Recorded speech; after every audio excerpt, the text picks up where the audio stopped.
Estás escuchando Los mitos a consulta, un podcast del diario Brands con el apoyo de Quirón Salud para ayudarte a prevenir y a cuidarte, porque la información es tan importante como la salud.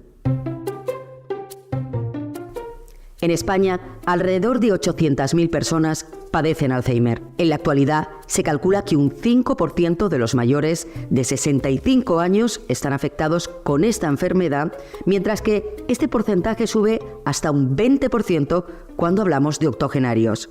Sin embargo, y a pesar de los números, ¿sabemos realmente en qué consiste el Alzheimer? Bueno, para mí el Alzheimer es una enfermedad degenerativa con diferentes fases en las cuales, según tengo entendido, en las primeras fases hay una pérdida paulatina de la memoria, sobre todo a corto plazo. Que te va borrando los recuerdos, que yo diría que empieza por los más recientes y se va ampliando al resto de recuerdos. En la que los enfermos tienen déficit tanto cognitivo como motor. Hasta llegar a las fases más agudas en las cuales el paciente ya no es capaz de reconocer a sus familiares. Y me da que tiene que ser una de las enfermedades más duras, sobre todo para los cuidadores, para las personas cercanas que van viendo cómo la persona va perdiendo, y diría que es mucho más duro para ellos que incluso para la persona enferma.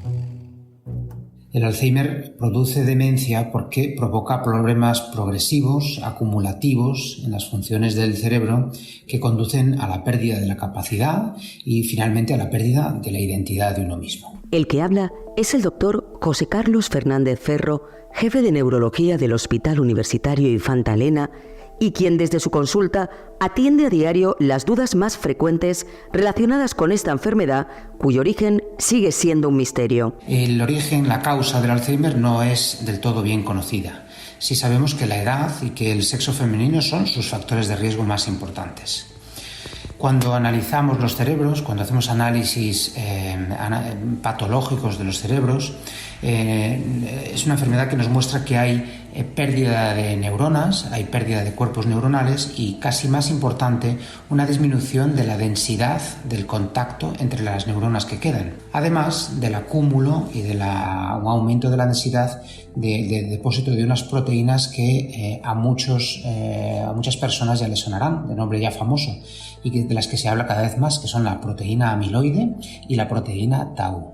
Pero, aunque es usual relacionar las pérdidas de memoria con enfermedades neurodegenerativas, tener olvidos frecuentes puede tener múltiples causas, entre las que se cuentan alteraciones analíticas, infecciones, hemorragias, tumores o incluso los efectos secundarios de algunos medicamentos. Podemos poner, por ejemplo, los efectos secundarios a los fármacos opioides, a los que se le ha ido perdiendo el respeto, ¿no? Porque son fármacos que ayudan mucho a controlar el dolor, pero tienen un problema sobre la memoria, sobre la velocidad de procesamiento. Por eso los neurólogos suelen descartar antes las causas tratables y a partir de ahí realizar un diagnóstico, aunque los síntomas del Alzheimer pueden ser tan variados como las propias funciones cerebrales. Existen algunos que suelen pasar desapercibidos, especialmente en los estadios más precoces de la enfermedad.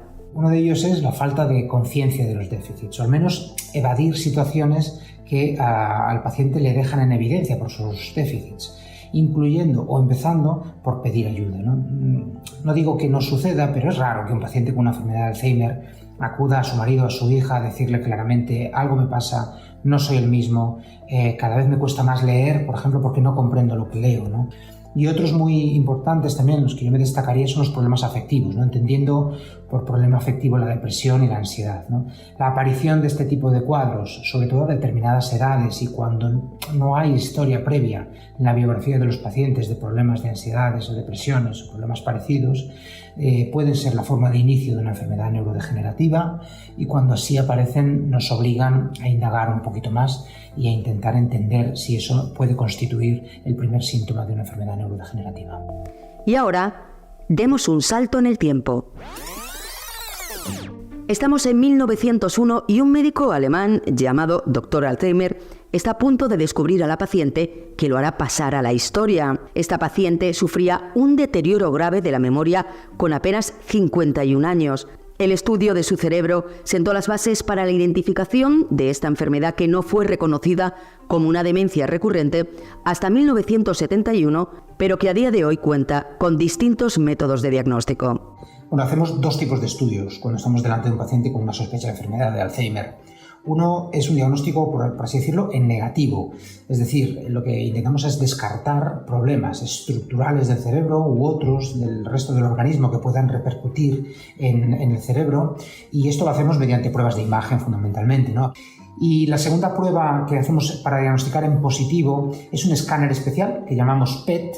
PET viene de tomografía de emisión de positrones, una palabreja técnica, que es un escáner especial y que utiliza un contraste específico que busca observar cómo hay una falta de actividad metabólica, una falta de actividad en unas zonas muy concretas del cerebro. Y ahora ponemos otros mitos a consulta. Hola, a mí me gustaría saber si existe como algún hábito o algo rutinario que pueda realizarse para protegerse del Alzheimer. Sabemos que tener una buena educación protege frente a la enfermedad de Alzheimer, y hay que decirlo así claramente, ¿no? La actividad cognitiva previa, es decir, tener una vida rica tanto socialmente como cognitivamente, activos, protege de desarrollar una demencia. Sabemos que el peso o el índice de masa corporal, que es la relación entre el peso y la altura, sobre todo en edades avanzadas, tener la presión arterial alta es especialmente dañino para las arterias del cerebro y por lo tanto se relaciona como todo lo que tiene que ver con riesgo de riego en el cerebro, empeoramiento del riego, se relaciona con riesgo de tener demencia, ¿no? Todos estos factores que, como se puede ver, son todos sociosanitarios y individuales y sociales también, pues sabemos que son los que se relacionan con el riesgo de desarrollar una demencia en edades avanzadas. Hola, yo quería saber si el Alzheimer es de verdad una enfermedad hereditaria o no. Bueno, hay unas formas hereditarias de inicio temprano, ¿no? Por debajo de los 55 años, pero estas suponen realmente menos del 1% del total de los pacientes con enfermedad de Alzheimer. Para el resto de la población, tener un familiar en primer grado con una enfermedad de Alzheimer, hablamos fundamentalmente de padres o hermanos, aporta un riesgo algo superior que la población general, ¿no?